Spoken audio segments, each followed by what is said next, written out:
Montauban-Bayonne, un choc pour bien démarrer cette 11e journée de Pro D2. Pour l'occasion, Sapiac a quasiment fait le plein car les supporters tarn-et-garonnais espèrent une réaction après la déconvenue à Colomiers. Mais c'est Bayonne qui réalise sa meilleure entame de la saison à l'extérieur et mène rapidement 6-0 de pénalité de Duplessis jusqu'à ce travail de Tupuola, le relais pour Domenech qui donne la passe décisive à Vunga Koto-Lilo, le petit festival de l'ailier montalbanais qui plante le premier essai de la partie. Au ralenti, on apprécie le travail du centre tarn-et-garonnais qui joue son 100e match ce soir sous les couleurs vert et noir et la conclusion parfaite de l'ailier de Montauban qui permet à l'USM Sapiac de revenir à un point de Bayonne. Mais ce n'est pas terminé. Darbo qui alerte Swanpool, la fin de deux passes, la prise d'intervalle et le décalage pour Amédée Domenech qui plante le deuxième essai montalbanais de la partie.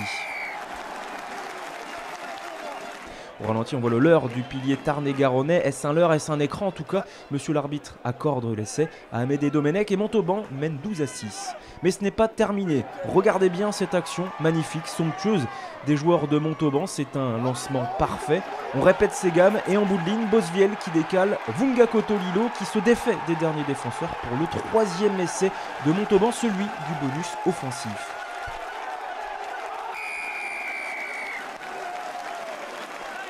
Non, vous ne rêvez pas, vous n'êtes pas devant Rugby 18, vous n'êtes pas devant votre console, c'est un lancement d'école des Montalbanais avec à la conclusion l'ailier tarn-et-garonnais qui s'offre un doublé dans ce début de match.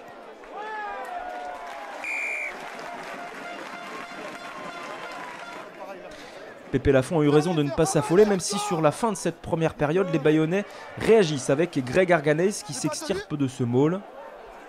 La libération est rapide pour Sobus qui profite du leurre de Biti pour envoyer Makapolutele dans l'embut.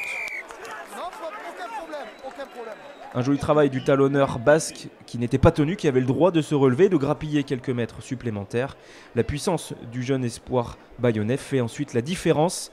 Bayonne qui revient à 19-13 à la pause. En deuxième période, le combat est très rude, à l'image de cette mêlée âprement disputée. Avantage indiqué par Monsieur Noireau qui finalement siffle la pénalité directement. On voit qu'on s'est écroulé à gauche de la mêlée bayonnaise. L'occasion est donc trop belle pour le buteur montalbanais Jérôme Bosviel d'inscrire une deuxième pénalité en deuxième période.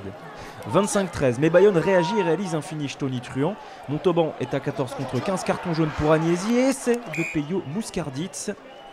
Le jeune trois-quarts centre des espoirs inscrit son premier essai sous le maillot professionnel après un bon travail de Guillaume Rouette.